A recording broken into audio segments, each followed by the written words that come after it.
الحمدللہ رب العالمین، الصلاۃ والسلام علی رسولہ الکریم، فاعوذ باللہ من الشیطان الرجیم، بسم اللہ الرحمن الرحیم۔ آج ہم سورہ البقرہ کے اندر آیت پڑھ رہے ہیں، وہ 155 پہ ہم نے 154 پہ ہم نے بات مکمل کر لی تھی۔ بات یہ چل رہی تھی کہ اے ایمان والو، صبر اور نماز سے مدد لو، کیونکہ اللہ تعالیٰ جو ہے وہ صبر کرنے والوں کے ساتھ ہے۔ تو دین پر قائم رہنے کے لیے، حق پر قائم رہنے کے لیے ان دو چیزوں کو اختیار کر لو، صبر کا رویہ اپنا لو اور نماز قائم رکھو۔ دوسری چیز یہ سمجھ لو کہ وَلَا تَقُولُوا لِمَن يُقْتَلُ فِي سَبِيلِ اللَّهِ أَمْوَاتٌ بَلْ أَحْيَاءٌ وَلَكِنْ لَا تَشْعُرُونَ۔ اور یہ نہ سمجھو کہ جو لوگ اللہ کے راستے میں مارے جاتے ہیں وہ مردہ ہیں۔ میں تقولو کا ترجمہ سمجھو کر رہا ہوں۔ یہ عربی زبان میں اس طرح ہو جاتا ہے کہ کہنا جو ہے، ہم بھی بولتے ہیں اپنی اردو میں، پنجابی میں، کہ یہ نہ کہنا کہ میں ایسا ہوں، مطلب یہ نہ سمجھنا۔ تو یہ نہ کہنا یعنی یہ نہ سمجھنا کہ جو لوگ اللہ کی راہ میں مارے جائیں وہ مردہ ہیں، اموات ہیں۔ بل احیاء، بلکہ وہ زندہ ہیں، ولکن لا تشعرون، لیکن تم اسے سمجھ نہیں سکتے ہو۔ اللہ کے راستے میں مارے جانے کا مطلب یہ ہے کہ جو مقام صحابہ کو ملا ہے، جس امت کی تاسیس ہوئی ہے، اور فاذکرونی اذکرکم واشکروا لی ولا تکفرون میں جو بات کی گئی ہے، اس عہد پر جو لوگ کھڑے ہو گئے ہیں، یہ ان کے ساتھ اصلاً بات ہو رہی ہے۔ اس کے بعد جو بھی بات کے امتی جو ہیں وہ اللہ کی راہ میں جب اللہ کے خاطر قتل کیے جائیں گے تو ان کا بھی یہی مقام ہوگا، لیکن وہ قیاس کے اصول پر ہوگا، نہ کہ اصل میں جن سے بات ہو رہی ہے وہ ہیں جن کو شہداء اللہ قرار دیا گیا۔ تو ایک تو یہ بات کہ شہید کا لفظ قرآن مجید میں اس معنی میں نہیں آیا جس معنی میں ہم اردو میں بولتے ہیں۔ یہاں مقتول کا لفظ ہی آیا ہے، یقتل کا لفظ ہی آیا ہے۔ جن کو قتل کیا جاتا ہے اللہ کی راہ میں، ان کو ہم شہید کہتے ہیں۔ تو عربی زبان میں شہید اس معنی میں نہیں آتا، عربی زبان میں گواہ کے معنی میں آتا ہے، یا اللہ کے چنے ہوئے گواہوں کے معنی میں آتا ہے، جو دین کی ہدایت دینے کے لیے اللہ نے امام بنائے۔ تو تم ان لوگوں کو جو اللہ کی راہ میں قتل ہو جائیں، یعنی اردو میں جس کو ہم کہتے ہیں شہید ہو جائیں، ان کو مردہ نہ کہو، یعنی مردہ نہ سمجھو، بلکہ وہ زندہ ہیں۔ لیکن تم یہ بات سمجھ نہیں سکتے ہو، کیونکہ سادہ سی بات کیسے سمجھیں یہ بات کہ ایک آدمی ہمارے سامنے پڑا ہوا ہے، اس کی جان نکل چکی ہے، اس کی لاش پڑی ہوئی ہے، اور اللہ تعالیٰ کہہ رہے ہیں کہ یہ زندہ۔ تو فرمایا کہ تم اس کو نہیں سمجھ سکتے ہو کہ وہ کس طرح کے زندہ ہیں، کس حالت میں ہیں، کیسے ہیں۔ دوسری جگہ یہ بھی فرمایا ہے کہ وہ اللہ سے رزق پا رہے ہیں۔ تو یہ تمہارے لیے سمجھنا آسان نہیں ہے، تم سمجھ نہیں سکتے ہو، اس لیے اس کی تفصیل نہیں کی جا رہی۔ یعنی اگر تم سمجھ سکتے کہ ان کی زندگی کیسے ہے، وہ مرنے کے بعد بھی کیسے زندہ ہیں، تو ضرور تفصیل کر دی آتی، لیکن تم سمجھ نہیں سکو گے، اس لیے اس کی تفصیل نہیں کی جا رہی۔ بس اتنا جان لو کہ وہ زندہ ہیں اور رزق پا رہے ہیں۔ سورہ آل عمران میں جا کر یہ بھی بتایا کہ وہ وَهُمْ يُرْزَقُونَ وَهُمْ عِنْدَ اللَّهِ يُرْزَقُونَ، وہ اللہ کے پاس رزق ان کو مل رہا ہے، یعنی کھا پی رہے ہیں، خوش ہیں، خرم ہیں۔ دوسرے مقام پہ یہ بھی معلوم ہوتا ہے کہ جو صحابہ میں سے لوگ چلے گئے تھے، وہ بعد والے ان کو نیوز بھی دی جاتی تھی کہ فتح مکہ ہو گئی ہے، یہ کامیابی مسلمانوں کو حاصل ہوئی ہے، تو یہ بھی معلوم ہوتا ہے۔ تو یہ یہاں پر اسی بات کو سمجھایا گیا ہے کہ مرنے کے فوراً بعد جو اللہ کی راہ میں مارے جائیں گے، ان کے ساتھ مردوں کا معاملہ نہیں ہوگا، بلکہ ان کے ساتھ زندہ لوگوں والا معاملہ ہوگا۔ لیکن بہرحال وہ ہمارے فہم سے بالا تر ہے۔ یہ بات کوئی غیر علمی بات نہیں ہے کہ کچھ باتیں ہمیں سمجھ نہیں آ سکتی، تو اس کا مطلب یہ نہیں ہوتا کہ وہ باتیں غلط ہیں۔ اس کا مطلب یہ ہوتا ہے کہ ہمارے نہ ذہنی ساخت ایسی ہے، نہ ہمارے پاس ان چیزوں کو سمجھنے کے لیے کوئی تجربہ ہے، نہ ان باتوں کے سمجھنے کے لیے ہماری ذہنی تشکیل ہوئی ہے۔ مثلاً ایک ایسے آدمی کو اگر آپ یہ سمجھانا چاہیں کہ ٹیلی ویژن کا سسٹم کیسے کام کرتا ہے، کس طرح ایک ٹیلی ویژن اسٹیشن سے نشریات جو ہیں وہ ہوا میں پھینکی جاتی ہیں اور پھر وہ اڑتے اڑتے ہمارے ٹیلی ویژن تک پہنچ جاتی ہیں، یہ عام آدمی کو جس نے سائنس نہ پڑھی ہو سمجھانا ممکن نہیں ہے۔ تو یہ کیا مطلب ہوا؟ مطلب یہ کہ اس کا ذہن اس کام کے لیے تشکیل نہیں دیا گیا، اس کو تربیت نہیں کیا گیا کہ وہ سائنس کی بات کو سمجھ سکے۔ تو اگر ہم شروع سے اس کو سائنس پڑھانا شروع کر دیں تو آہستہ آہستہ وہ سمجھ جائے گا۔ لیکن یہ تو اس دنیا کا معاملہ تھا، اس میں یہ فرق ہوتا ہے کہ مجھے سمجھ نہیں آ رہا، آپ کو سمجھ آ رہا ہے۔ لیکن آخرت کے جو معاملات ہیں وہ ہم میں سے کوئی بھی ذہنی تشکیل کے باوجود بھی نہیں سمجھ سکے گا جب تک کہ ہم وہاں نہ چلے جائیں، کیونکہ وہ دنیا ہی اور ہوگی۔ مثلا یہاں کوئی چیز گر کر زمین کی طرف گرتی ہے، پتہ نہیں وہاں گرا کرے گی کہ نہیں گرا کرے گی، تو وہاں کا سارا کچھ ہی مختلف ہوگا، اس لیے وہاں کچھ باتیں سمجھ میں آئیں گی، یہاں نہیں سمجھ آ سکتی۔ تو جو صحابہ شہید ہو کر وہ زندگی پائے ہوئے تھے ان کو تو سمجھ آ گئی کہ ہم کیسے زندہ ہیں، لیکن جو زمین پر صحابہ تھے یا ہم آج، وہ نہیں سمجھ سکتے تھے کہ ان کی زندگی کیسی ہے۔ تو یہ علمی دنیا کے اندر یہ باتیں، علمی دنیا کیا عملی دنیا میں بھی بہت ساری باتیں ایسی ہوتی ہیں جو سمجھ نہیں آتی لیکن ہو رہی ہوتی ہیں۔ سائنس کی کتابوں میں بھی آپ پڑھیں گے کہ یہ بات ایسی ہے جو ہمیں سمجھ نہیں آ رہی کہ کیسے ہو رہی ہے، تو اس کا مطلب یہ نہیں ہوتا کہ وہ بات غلط ہے، اس کا مطلب ہے کہ ہمارے پاس وہ صلاحیتیں نہیں ہیں، یا ہمارے ذہنی تشکیل نہیں ہوئی، کنڈیشننگ نہیں ہوئی کہ ان باتوں کو سمجھ سکیں، یا ہم ابھی پیچھے ہیں، ان باتوں کو ہم سمجھ نہیں سکتے۔ تو اسی طرح کا معاملہ اللہ کی ذات کے بارے میں بھی ہے۔ اللہ تعالیٰ کی ذات، اللہ تعالیٰ نے فرمایا کہ لیسا کمثلہ شیء، اللہ تعالیٰ کی طرح کی کوئی چیز نہیں ہے۔ اس جملے کا مطلب کیا ہے؟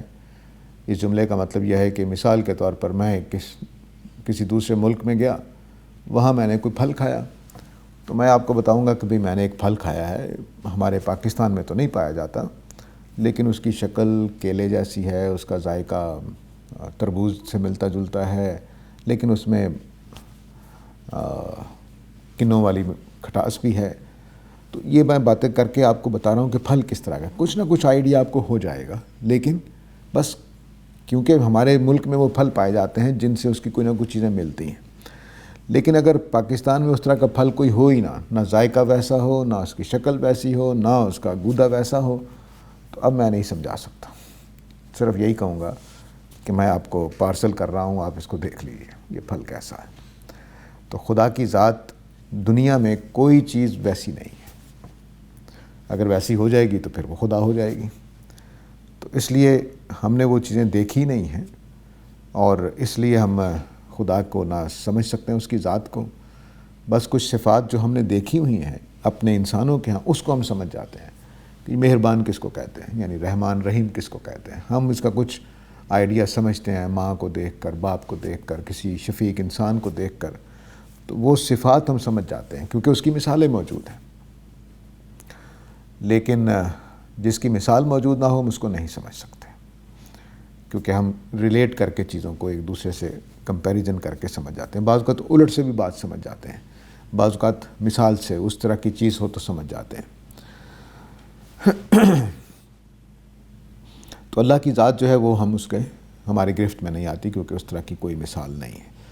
یہ مثال صرف یہ نہیں کہ اس کا وجود کیسا ہے اللہ تعالیٰ کی ذات کا، بلکہ اس کا ہونا نہ ہونا یہ بھی ہمارے سمجھ سے باہر ہے، کیونکہ ہم جن چیزوں سے واقف ہیں وہ بنائی گئی ہیں، اور اللہ تعالیٰ کی ذات ایسی ہے جو بنائی نہیں گئی ہے۔ تو ان چیزوں کا ہونا اسباب کے تحت ہے، جتنی بھی چیزیں دنیا میں پائی جاتی ہیں وہ اسباب کے تحت پائی جاتی ہیں۔ اللہ کا ہونا اسباب سے ہٹ کر ہے، اس کو اسباب کی ضرورت نہیں ہے۔ تو اس لیے اس پہلو سے بھی جو ہمارے ہاں ایک بڑا سوال کیا جاتا ہے کہ اللہ کو کس نے بنایا، اگر یہ کائنات اللہ نے بنائی ہے تو اللہ کو کس نے بنایا؟ تو اس سوال کے پیدا ہونے کی وجہ یہ ہے کہ ہم نے چیزیں ہی وہ دیکھی ہیں آج تک جو بنی ہوئی ہیں، وہ چیزیں دیکھی ہی نہیں ہیں جو بنی ہوئی نہیں ہوتی۔ تو تو جب وہ چیزیں دیکھیں گے جو بنی ہوئی نہیں ہوتی تو تب یہ سوال بھی پیدا نہیں ہوگا۔ تو خدا ہر پہلو سے منفرد ہے، اس کی کوئی مثال یہاں موجود نہیں ہے۔ تو اب یہ جو بات کہی گئی تھی یہ اس لیے کہی جا رہی ہے کہ تم ان لوگوں کو مردہ نہ سمجھو جو اللہ کی راہ میں مارے گئے، بلکہ یوں ترجمہ کرنا چاہیے نہیں سمجھنا جو مارے جائیں گے، کیونکہ ابھی جنگ کوئی نہیں ہوئی، جنگ آگے ہونی ہے ان آیتوں کے بعد۔ تو ابھی جنگیں ہونی ہیں، جنگوں میں جو مارے جائیں گے ان کو تم مردہ نہ کہنا۔ یہ گویا سمجھ لیجئے کہ ذہنی طور پر تسلی اور اطمینان دلایا جا رہا ہے کہ جس زندگی کو بچانے کے لیے تم گریز کرو گے جہاد سے یا اللہ کی راہ میں نکلنے سے، وہی زندگی تمہیں حاصل ہو جائے گی، تو تم مرو گے نہیں۔ اس لیے بے دھڑک خدا کے دین کی خاطر، خدا کے حکم پر جہاد کے لیے نکل جانا، اور تم مرنے کے بعد بھی زندہ رہو گے۔ یہ بہت بڑی گویا ایک طرح کی تسلی ہے، بشارت ہے، اور اللہ کی راہ میں جان تک دینے کے لیے یہ ایک بہت بڑا وعدہ ہے جو اللہ تعالیٰ کر رہے ہیں۔ لیکن ظاہر ہے کہ فرمایا کہ تم اس کو سمجھ نہیں سکتے ہو، تو اس میں ذرا شک و شبہ بھی رہتا ہے لوگوں کو کہ پتہ نہیں اس زندگی کا کیا مطلب ہوگا۔ تو اہل ایمان کا یہی فرق ہوتا ہے کہ وہ اس طرح کی چیزوں کو مان لیتے ہیں جس کے پیچھے دوسرے طرح کے دلائل ہوتے ہیں۔ دوسری طرح کے دلائل کا مطلب میرا یہ ہے کہ براہ راست اس چیز کی دلیل نہیں ہوتی، لیکن کہنے والے پر اعتماد ہوتا ہے، کہنے والے پر اعتماد ہوتا ہے۔ تو جب یہ بات صحابہ پر واضح ہو گئی تھی کہ نبی کریم صلی اللہ علیہ وسلم اللہ کے سچے رسول ہیں اور یہ کتاب الہی ہے، تو بس وہ اللہ کے قول کی حیثیت سے اس کو سمجھیں گے۔ وَلَنَبْلُوَنَّكُمْ بِشَيْءٍ مِّنَ الْخَوْفِ وَالْجُوعِ وَنَقْصٍ مِّنَ الْأَمْوَالِ وَالْأَنفُسِ وَالثَّمَرَاتِ وَبَشِّرِ الصَّابِرِينَ۔ تو اب جو یہ آیت کہی تھی کہ تم اللہ کی راہ میں مارے جانے والوں کو مردہ نہ کہو، اس کے بعد بتایا کہ میں تمہیں آزماؤں گا لازماً۔ یہ بہت تاکید کا لام بھی ہے اور نون تاکید بھی لگا ہوا ہے، لا بھی لگا ہوا ہے، اور نبلونکم میں جو ونہ ہے اس کا جو نون ہے وہ بھی، تو لازماً میں تمہیں آزماؤں گا، یقیناً آزماؤں گا، بشیئن کچھ چیزوں سے۔ کون سی چیزوں سے؟ خوف،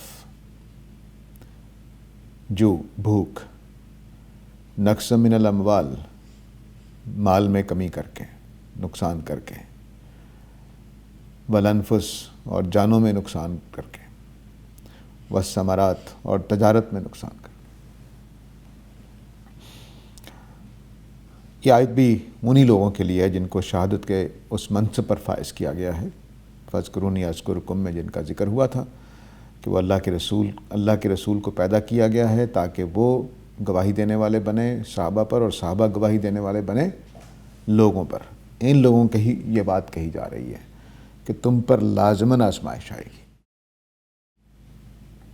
خوف کی صورت میں یہ ہمیں معلوم ہے جو سیرت کو پڑھتے پڑھاتے رہے ہیں کہ مدینہ میں بعض اوقات ایسی صورت ہوتی تھی کہ کئی مہینے تک رات کو پہرا دیا جاتا تھا کہ دشمن کسی وقت حملہ نہ کر دیں۔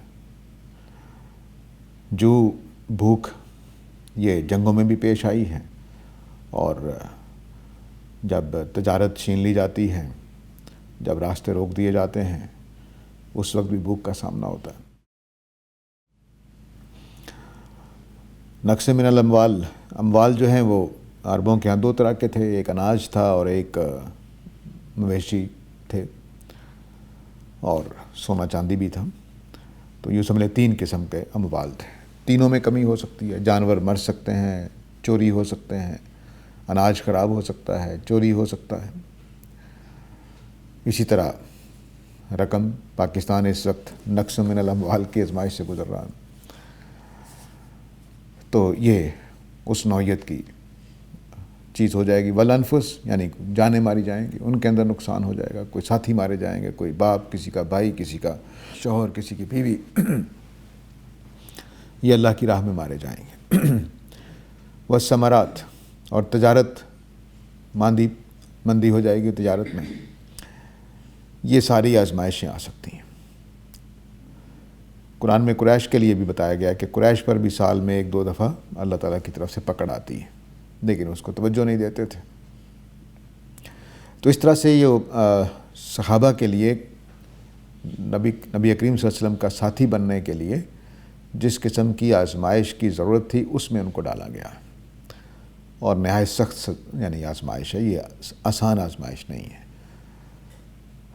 اللہ کے بندوں کے لیے امامت کا منصب کے لیے یہ بڑی ایک کٹھن قسم کی زندگی ہے جس میں سے صحابہ کو گزارا گیا۔ یوں سمجھیے کہ ایک بھٹی میں ڈال کر پکایا جا رہا ہے تاکہ میل کچیل نکل جائے اور خالص جو کندن ہے وہ سامنے آ جائے۔ ہمارے ہاں یہ محاورہ ہے کندن کا، پتہ نہیں آپ لوگ سمجھے کہ نہیں سمجھے۔ سونے کو پگھلا کر اس کا جو ملاوٹیں ہوتی ہیں اس کو الگ کیا جاتا ہے، تو جو خالص سونا ہوتا ہے اس کو پھر کندن کہتے ہیں۔ ہمارے ہاں اور بھی چیزیں ہیں جو جلا کر صاف کی جاتی ہیں، ان کے اندر سے میل کچیل نکالا جاتا ہے۔ بس اسی طرح کا کام جو ہے وہ اس پروسیس میں اللہ تعالیٰ صحابہ کے ساتھ کرنا چاہتے تھے کہ جو کمزور ہوں گے، جو منافق ہوں گے، وہ آہستہ آہستہ پیچھے ہٹتے چلے جائیں گے، اور اس مشکل راستے میں وہی آگے بڑھیں گے جو بالکل صحیح پکے ایمان والے، مخلص، تر و تازہ، صحت مند سوچ والے، اچھی سوچ والے، اچھے ایمان والے، وہی آگے بڑھیں گے۔ تو یہ چکی اس لیے چلائی جاتی ہے، اور یہ چکی آج بھی چلی ہوئی ہے، لیکن آج اس شدت کے ساتھ نہیں جس شدت میں اس آیت میں بیان ہوئی ہے۔ آج بھی اللہ تعالیٰ یہی کر رہے ہیں، مشکلیں دے رہے ہیں، آسانیاں دے رہے ہیں۔ کوئی مشکلوں کی وجہ سے پھنس جاتا ہے، اپنے ایمان کو چھوڑ دیتا ہے یا نیکی کو چھوڑ دیتا ہے، کوئی خوشحالی میں چھوڑ دیتا ہے، تو چکی چل رہی ہے، اس چکی میں سے آٹا پیس کے نکل رہا ہے۔ کون خالص نکل آئے گا، کون مارا جائے گا، بس یہی کام ہو رہا ہے۔ تو صحابہ کے زمانے میں یہ ذرا شدت کے ساتھ لگائی گئی، تو فرمایا کہ میں تمہیں لازماً آزماؤں گا، کچھ خوف سے، کچھ بھوک سے، کچھ مالوں میں کمی سے، کچھ جانوں میں کمی سے، اور کچھ تجارت میں کمی سے۔ وبشر الصابرین، البتہ صابرین کو آگاہ کر دیجئے۔ الذین اذا اصابتہم مصیبۃ، کس بات سے آگاہ کر دیجئے؟ جو آگے بتائی گئی ہے کہ وہ لوگ کہ جن پر مصیبت آتی ہے تو وہ یہ کہتے ہیں کہ انا للہ و انا الیہ راجعون، کہ بے شک ہم اللہ ہی کے ہیں اور ہم اسی کی طرف لوٹ کر جائیں گے۔ یہ کالو بھی سمجھنے کے معنی میں ہے، کہنے کے معنی میں نہیں ہے۔ ہم نے ایک رسم بنا لی ہے کہ جب کوئی فوت ہوتا ہے تو ہم کہتے ہیں انا للہ و انا الیہ، نہ اس کا مطلب جانتے ہیں نہ اس کا مقصد جانتے ہیں۔ تو یہ سمجھنے کی بات ہے کہ جب ان پر مصیبت آتی ہے تو وہ کیا سمجھتے ہیں؟ وہ یہ سمجھتے ہیں کہ ہم اللہ ہی کے ہیں، اللہ ہی نے ہمیں بنایا ہے، اللہ ہی نے ہمیں آج امتحان کے لیے بھیجا ہے، تو اللہ ہی کے ہیں تو اللہ ہی کے پاس جانا ہے، تو رونے کی کیا بات ہے، گھبرانے کی کیا بات ہے؟ اس کا حق تھا، وہ لے گئے۔ نبی کریم صلی اللہ علیہ وسلم کے آخری صاحبزادے جب فوت ہوئے ہیں تو آپ کی آنکھوں میں آنسو جاری تھے، اور آپ یہی فرما رہے تھے کہ اللہ کا تھا، اللہ لے گئے، یہی الفاظ تھے۔ تو اس کا مطلب یہ ہے کہ اس دنیا کی حقیقت یہ نہیں ہے کہ یہ میری دنیا ہے یا آپ کی دنیا ہے، یہ اللہ کی دنیا ہے، ہم بھی اللہ ہی کے ہیں، تو اللہ اپنی چیز لے جاتا ہے، بس اس سے زیادہ کچھ نہیں۔ اور اس میں ایک دل نوازی بھی ہے، وہ دل نوازی یہ ہے کہ تم کوئی شیطان کے پاس جا رہے ہو، فرعون کے پاس جا رہے ہو، گھبراتے کیوں؟ اللہ ہی کے تھے نا، اللہ ہی کے پاس جا رہے ہو، تو وہاں اللہ سے معاملہ ہونا ہے، کسی فرعون سے معاملہ نہیں ہونا ہے، کسی ظالم و جابر ہستی سے معاملہ نہیں ہونا ہے۔ تو تسلی رکھو اور خدا کے پاس جانے کی تیاری کرو۔ تو یہ وہ ذہن تھا جس کو یہاں اللہ تعالیٰ پیدا کرنا چاہتے ہیں۔ لیکن ہم ایک جملہ بولتے ہیں انا للہ و انا، جیسے کوئی رسم ادا ہو گئی بس۔ تو یہ رسم نہیں ہے، بلکہ خدا کے دنیا میں اللہ کا حق بیان کر رہے ہیں۔ اس کی آیت بیان کر رہی ہے کہ اللہ کے ہیں ہم، اللہ لے گئے، اللہ ہی کی طرف جانا ہے ہم نے۔ اور دوسری یہ بات بیان ہو رہی ہے کہ جانا کہاں پہ؟ اللہ کے پاس جانا ہے۔ یہاں بھی اللہ ہی کے پاس ہیں، وہاں بھی اللہ ہی کے پاس جانا ہے۔ تو اس لیے جو لوگ اس طرح کے ہیں ان کو پھر مصیبتوں کا ڈر نہیں لگتا۔ ہمارے ہاں جو مادی دنیا ہے اس میں ایک بات کہ بھائی موت کا ایک دن مقرر ہے، اس سے پہلے تو آنی نہیں ہے، یہ بھی بہادری پیدا کرتی ہے، لیکن یہ بہادری وہ ہے جو ایک کافر پہلوان کے اندر بھی ہوتی ہے۔ لیکن ایک بہادری ہوتی ہے کہ میں بھائی اللہ کے پاس جا رہے ہیں، چلو کوئی مسئلہ نہیں، چلتے ہیں، کوئی دشمنوں کے وطن میں تھوڑا جا رہے ہیں، اللہ کے گھر جا رہے ہیں، تو بس بسم اللہ چلتے ہیں۔ اس وجہ سے وہ پھر پریشان نہیں ہوتے، وہ گھبراتے نہیں ہیں، ان کو کوئی چیز ڈراتی نہیں ہے۔ تو یہی وہ لوگ ہوتے ہیں کہ جو پھر باطل کے سامنے بالکل ڈٹ کے کھڑے ہو جاتے ہیں، ان کو کوئی گھبراہٹ نہیں ہوتی۔ تو یہ ثابت قدمی اسی بات کے لیے جو پیچھے بات چلی آ رہی ہے کہ تم نماز اور صبر سے کام لو، اپنے اندر صبر اور استقامت پیدا کرو۔ اللہ تعالیٰ استقامت اختیار کرنے والوں کے ساتھ ہے۔ استقامت کے لیے یہ بات بھی سمجھ لو کہ کوئی آدمی اللہ کی راہ میں مارا جاتا ہے تو مردہ نہیں ہوتا بلکہ ان کو زندگی ملتی ہے۔ ہاں، تم ان کی زندگی کو نہیں سمجھ سکتے۔ اور یہ بھی کہ میں نے تمہیں لازماً آزمانا ہے، تو ثابت قدمی دکھانی پڑے گی۔ میں نے تمہیں لازماً آزمانا ہے، تو یہ نہ سمجھو کہ کافروں نے تمہارے جانور چوری کر لیے ہیں، کافروں نے تمہارا آدمی قتل کر دیا ہے۔ یہ سمجھو کہ میں نے آزمائش میں تمہیں ڈالا ہے۔ میں نے اپنی ایک کتاب لکھی تھی بہت پہلے، ہم پر مشکلیں کیوں آتی ہیں،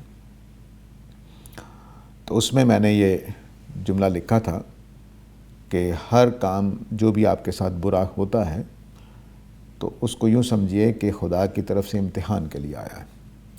اب میں نے اس کے اوپر وہ رویہ ظاہر کرنا ہے جو کل مجھے امتحان میں کامیاب کر دے۔ تو مثلاً آپ کے بھائی نے آپ کو تانا دے دیا ہے، ایک سادہ سا جواب ہے کہ میں بھی تانا دے دوں، بلکہ 10 دے دوں، کون روکے گا؟ لیکن اب دوسرا رویہ یہ ہے کہ میں نے خدا کو جواب دینا ہے، کل میں نے کامیاب ہونا ہے امتحان میں، اب میں کیا کروں گا؟ اس روشنی میں اپنا اقدام کرنا چاہیے کہ میں نے کل خدا کو جواب دے ہونا ہے۔ تو اگر میں نے ایک گالی کے جواب میں 10 گالی دے دی تو 9 گالیوں میں پکڑا جاؤں گا، اس کا جواب دینا پڑے گا۔ تو اس لیے جب بھی کوئی آپ کے ساتھ برائی کرے یا کوئی برائی ہو جائے تو اس کو اسی نظر سے دیکھنا چاہیے کہ یہ اللہ کی طرف سے آزمایا جا رہا ہے۔ ہمارے جتنے بہن بھائی ہیں، ہمارے جتنے عزیز ہیں، رشتہ دار ہیں، وہ سارے کے سارے ہمارے کیا ہیں؟ سوالات ہیں، پیپر کے مشکل سوالات ہیں۔ جتنا بھائی آپ کا تنگ کرنے والا ہوگا اتنا مشکل سوال ہے اور اتنا ہی اس پر نمبر زیادہ ملیں گے اگر آپ نے میں نے صحیح رویہ اختیار کر لیا۔ جتنا تنگ کرنے والا بہن بھائی ہے اتنا ہی ہمارے لیے ثواب کا ذریعہ بن رہا ہے، اور جتنا کوئی شریف آدمی ہے اتنا ہی ہمارے لیے گناہ کا باعث بن سکتا ہے کہ ہم اس کو نرمی سے لے لیں اور کام خراب ہو جائے۔ اس لیے جتنے یہ محسن ہیں ہمارے، جو ہمیں گالیاں دیتے ہیں، ہمارے تانے دیتے ہیں، ہمیں نقصان پہنچانے کی کوشش کرتے ہیں، تو یہ محسنین ہیں ہمارے، یہ ہمارے گناہوں کے جھاڑنے کا باعث بنتے ہیں، یہ ہمارے اعمال نامے میں ثواب لکھنے کا باعث بنتے ہیں، لیکن اسی صورت میں کہ جب ہم صبر اختیار کریں، استقامت اختیار کریں، خدا کی خاطر معاف کرنے والے بن جائیں، خدا کی خاطر ہم باتوں کو صحیح طریقے سے سمیٹنے والے بن جائیں۔ کسی نے برا کر دیا تو کوئی برا جواب نہ دے، ہاں بدلہ لینے کی حد تک لے سکتے ہیں، اس کے بعد چھوڑ دیں بس، اللہ اللہ خیر صلی۔ تو یہ وہ مزاج ہے۔ اب دوسری بات یہ فرمائی کہ تم اللہ کی راہ میں استقامت حاصل کرنے کے لیے سمجھو کہ آزمائشیں آنی ہیں، اور یہ فرمایا کہ یہ بھی سمجھ لو کہ جو مصیبت آنے پر یہ سوچتے ہیں کہ ہم اللہ ہی کے ہیں، اللہ ہی کی طرف جانا ہے، وہی ثابت قدم رہیں گے، ورنہ وہ ثابت قدم نہیں رہ سکیں گے۔ اب اس آیت میں جو دور جدید کا سب سے بڑا مشکل سوال سمجھا جاتا ہے وہ پرابلم آف ایول کا ہے کہ اللہ تعالیٰ نے دنیا میں مصائب کیوں پیدا کیے ہیں، شر کیوں پیدا کیا۔ اس کے لیے اللہ تعالیٰ بتا رہے ہیں کہ صحیح تصور یہ ہے زندگی کا، میں نے آزمانے کے لیے چیزیں پیدا کی ہیں اور یہ میں پیدا کروں گا، تم نے کیا رویہ اختیار کرنا ہے کہ یہ سب کچھ اللہ ہی کا ہے، اللہ ہی کی طرف جانا ہے۔ ہمارے ہاں مشہور ہے ایک بادشاہ محمود اور اس کا غلام ایاز۔ تو ایاز کے بارے میں وہ وزراء حسد کرتے تھے کہ ایاز غلام سا ہے، نہ کوئی عقل ہے، نہ کوئی پڑھا لکھا ہے، نہ کچھ، تو محمود غزنوی اس کو پسند کیوں کرتے؟ تو ایک دن اس نے کیا کیا کہ اپنے پاس خربوزہ رکھا، ایک کڑوا تھا ایک میٹھا تھا، تو سب کو اس نے پہلے میٹھے کی ایک ایک کاش دی کھانے کے لیے خربوزے کی، سب نے کھا لیا۔ پھر اس نے کڑوے خربوزے کی دی، سب وزیروں نے ایک لقمہ لیا اور رکھ دیا، ایاز سارے کا سارا کھا گیا۔ تو بادشاہ نے پوچھا کہ ایاز تم کڑوا خربوزہ بھی کھا گئے ہو؟ تو اس نے کہا کہ جدھر سے میٹھا آیا تھا ادھر سے ہی کڑوا آیا ہے،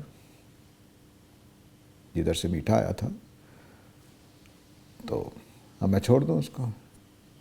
یہ جو مزاج ہے یہ خدا کے ساتھ ہونا چاہیے، محمود غزنوی کے ساتھ ضروری نہیں ہے کہ خدا ہی نے پیدا کیا ہے تو خدا ہی کچھ آزمائش میں ڈال رہا ہے۔ تو یہی ہے انا للہ و انا الیہ راجعون۔ آگے فرمایا وَأُولَٰئِکَ عَلَیْہِمْ صَلَوَاتٌ مِّن رَبِّہِمْ وَرَحْمَةٌ وَأُولَٰئِکَ هُمُ الْمُہْتَدُونَ۔ یہی وہ لوگ ہیں جن پر خدا کی طرف سے درود ہے، صلاۃ ہے ان کے اوپر، اور رحمت ہے، اور یہی لوگ ہیں جو صحیح راستے پر ہیں۔ میں نے صلوات کا ترجمہ درود کیا ہے، یہی کیا جاتا ہے ہمارے ہاں، اس لیے کیا ہے تاکہ سمجھیں کہ عربی زبان میں صلاۃ کا مطلب وہ والا درود نہیں ہے جو ہمارے ہاں مشہور ہو گیا ہے۔ لفظ وہی ہے صلوات، درود والا ہی لفظ ہے۔ صلوات کا مطلب ہے رحمت، فضل کرنا، رحمت کرنا، یہ اس کے معنی ہے۔ تو وہ جو آیت ہے کہ اللہ تعالیٰ اپنے بندے پر، اللہ تعالیٰ اور اس کے فرشتے اپنے بندے پر درود بھیج رہے ہیں، وہ اللہ تعالیٰ ہم پر بھی بھیجتے ہیں۔ یہاں کہہ رہے ہیں علیہم صلوات من ربہم، تو وہ درود اگر اللہ تعالیٰ نبی کریم صلی اللہ علیہ وسلم پر بھیجتا ہے تو ہم پر بھی بھیجتے ہیں۔ اس کا مطلب درود بھیجنا ہے ہی نہیں ہے، فضل کرنا ہے، رحمت کرنا ہے، عنایت کرنا ہے، یہ مطلب ہے۔ عربی زبان میں لفظوں کے معنی فاعل کے بدلنے سے بدل جاتے ہیں۔ مثلا ہم کہیں گے کہ میں نے شکر کیا تو اس کا مطلب شکر گزاری ہے، اور کہیں اللہ نے شکر کیا تو اس کا مطلب عمل قبول کیا۔ ایک ہی فعل ہے، ایک ہی لفظ ہے۔ اللہ تعالیٰ کریں شکر تو فعل کو قبول کرنا ہمارے کام کو، اور ہم کریں شکر تو اس کا مطلب شکر کرنا، جس کو ہم شکر کرنا، تھینک یو کہنا۔ ایسے ہی توبہ ہے، اللہ تعالیٰ توبہ کریں تو مطلب مہربانی کی، توجہ کی ہمارے اوپر، اور بندہ توبہ کرے تو اللہ کی طرف توجہ کی، معافی مانگنے کے لیے۔ ایک ہی لفظ، تاب اللہ اور تابہ عبد۔ ایسے ہی صلی ہے، صلی میں کہوں تو اس کا مطلب ہے یا اللہ تو اپنے بندے پر رحم کر، اور جب اللہ تعالیٰ صلی کرتے ہیں تو وہ رحمت بھیجتے ہیں، اس کا مطلب مانگنا نہیں ہے۔ تو اب جب ہم کہتے ہیں کہ اللہ تعالیٰ نبی کریم صلی اللہ علیہ وسلم کے لیے درود پڑھ رہے ہیں، بھیج رہے ہیں، تو اب اس کا مطلب سمجھیے کیا ہے۔ اللہ تعالیٰ بیٹھے بیٹھے کہہ رہے ہیں یا اللہ تو محمد صلی اللہ علیہ وسلم پر رحمت کر جیسی تو نے ابراہیم پر رحمت کی تھی۔ اللہ تعالیٰ کس اللہ کو کہہ رہے ہیں؟ سوچتے ہی نہیں ہم کہ بیٹھے بیٹھے کہہ رہے ہیں اے اللہ، اللہ تعالیٰ بھی بیٹھے ہوئے کہہ رہے ہیں اے اللہ تو محمد صلی اللہ علیہ وسلم پر رحمت کر۔ ان کو کیا کہنے کی کیا ضرورت ہے؟ ان کو کرنی چاہیے، ان کا کام رحمت بھیجنا ہے، بیٹھ کر رحمت کا وظیفہ کرنا نہیں ہے۔ سوال پیدا ہے کہ اللہ کا کون اللہ ہے جس کو اللہ تعالیٰ کہہ رہے ہیں؟ تو بالکل نہیں سوچتے آپ۔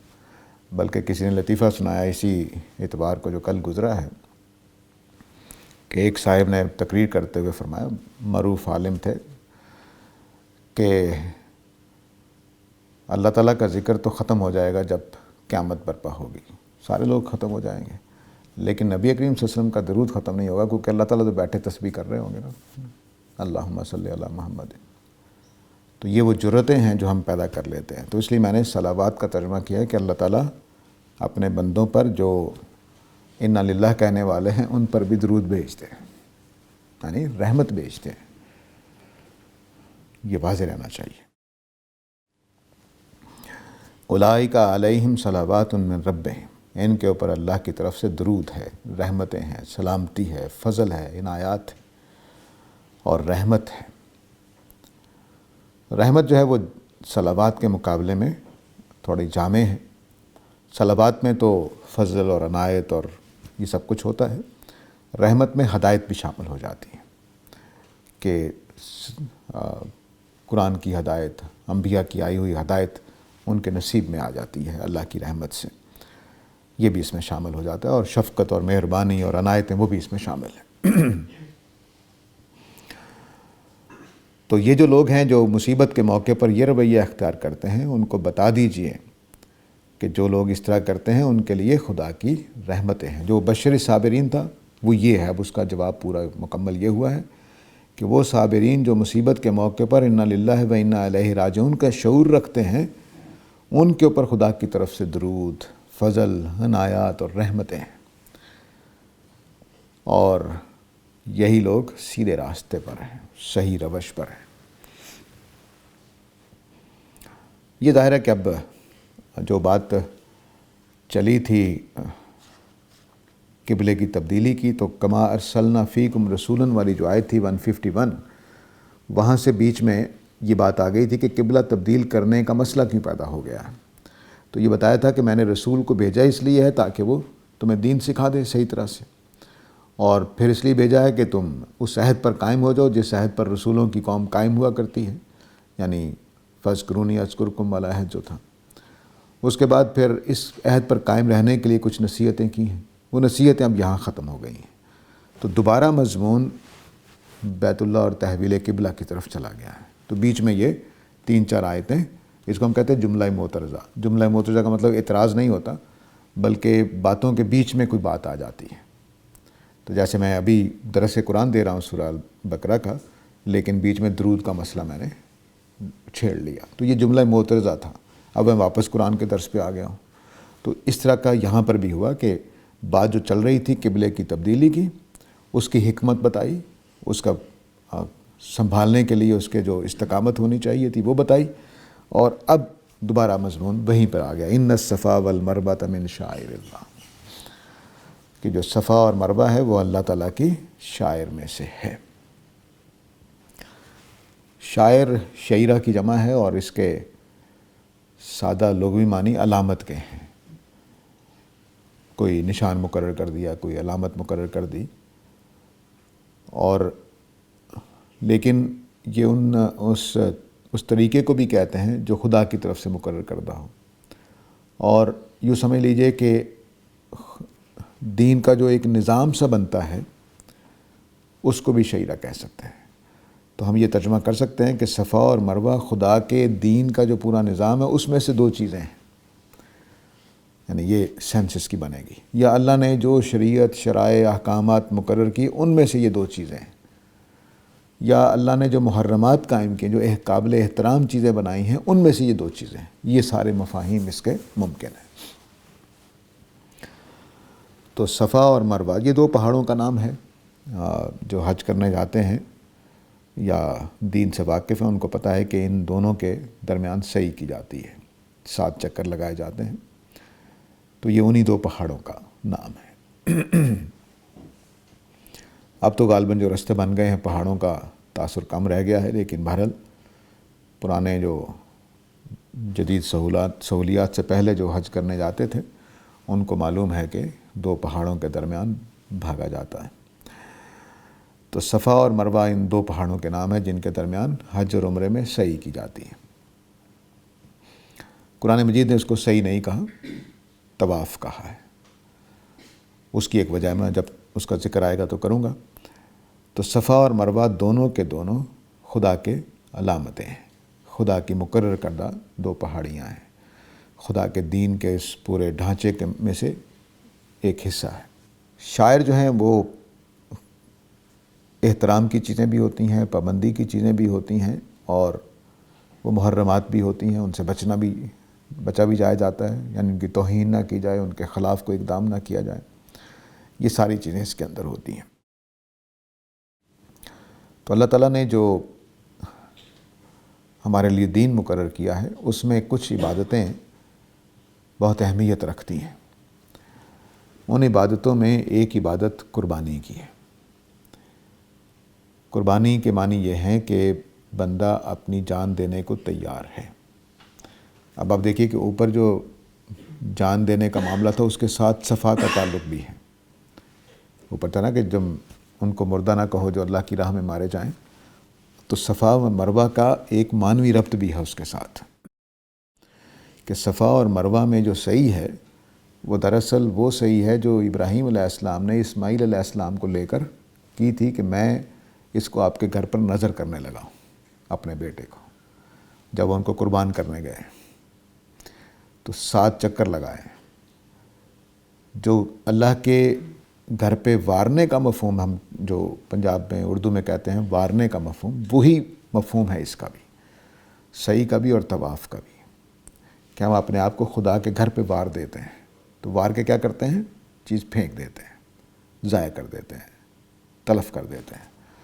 تو گویا ابراہیم علیہ السلام جب اسماعیل علیہ السلام کو گئے تو وہ اللہ کی راہ میں ان کو ہلاک کرنے گئے تھے، ذبح کرنے گئے تھے۔ تو وہ جو صحیح ہے وہ دراصل اس قربانی کے اپنے آپ کو خدا کے گھر پہ خدا کے نام پہ وار دینے کا نام ہے، قربان کر دینے کا نام ہے۔ یہ صحیح اس کی وجہ سے ہے، اس واقعے کی وجہ سے ہے، یہ نہیں میں کہہ رہا، لیکن اس کے معنی یہ ہے۔ اس لیے حضرت ابراہیم نے بھی یہاں پر اسی عمل کے لیے صحیح کی جس عمل کے لیے ان کو مقرر کیا گیا تھا۔ تو فرمایا کہ یہ اللہ کی طرف سے مقرر کردہ 2 علامتیں ہیں، ان کو قائم رکھنا۔ فمن حج البیت، تو جو تم میں سے حج کرنے جائے اللہ کے گھر کا، او اعتمر، یا عمرہ کرنے جائے، فلا جناح علیہ، تو اس کے لیے جائز ہے کہ ان یطوف بہما، کہ ان دونوں کا طواف کریں، یعنی وہی چکر لگائے جو میں نے ابھی واضح کیا، تو ان دونوں کا طواف کریں۔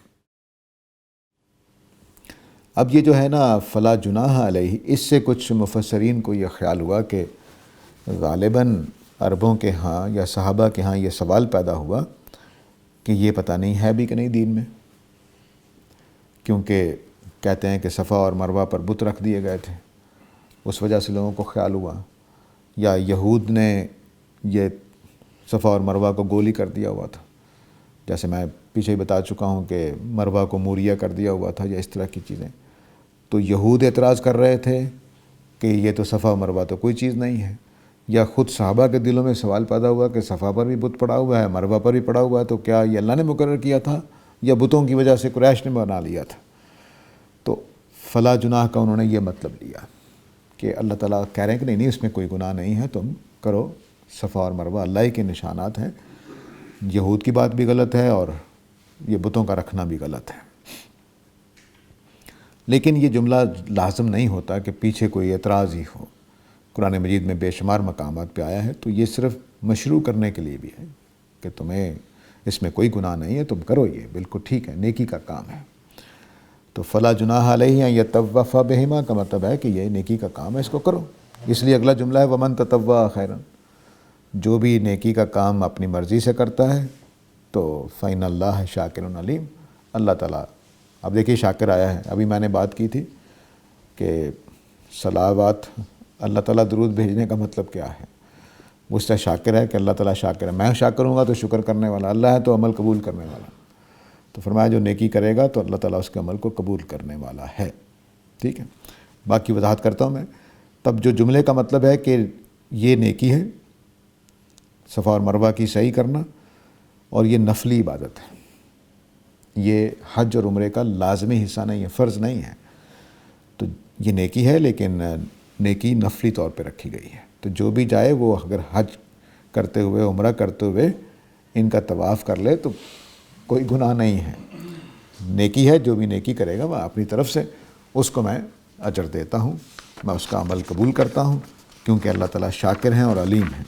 شاکر کے معنی وہی میں نے بتا دیے کہ اللہ تعالیٰ عمل کو قبول کرتے ہیں، اور علیم کے معنی ہے کہ اللہ تعالیٰ جاننے والے ہیں۔ یہ شاکر علیم خوشخبری بھی ہے اور دھمکی بھی ہے۔ خوشخبری اس طرح سے ہے کہ اللہ تعالیٰ جانتے ہیں تمہارے عمل کو قبول کریں گے، اور دھمکی اس معنی میں ہے کہ جن کی نیتیں بری ہوتی ہیں ان کے عمل قبول نہیں ہوں گے، جنہوں نے واقعی بتوں کے لیے کیا ہوگا ان کے بھی قبول نہیں ہوں گے، جنہوں نے شک و شبے کے ساتھ کیا ہوگا ان کے ساتھ بھی معاملہ کچھ اور ہوگا۔ تو یہ علیم کے جو ہیں وہ لفظ کے اندر ایک سختی بھی ہے اور ایک بشارت بھی ہے، اور علیم کے اندر بشارت یہ ہے کہ اللہ تعالیٰ کو بتانے کی ضرورت نہیں ہوتی کہ یا اللہ میں نے عمل کر لیا ہے تو قبول کر لے، وہ ضائع نہیں جائے گا، اس کو پہلے ہی پتہ ہے۔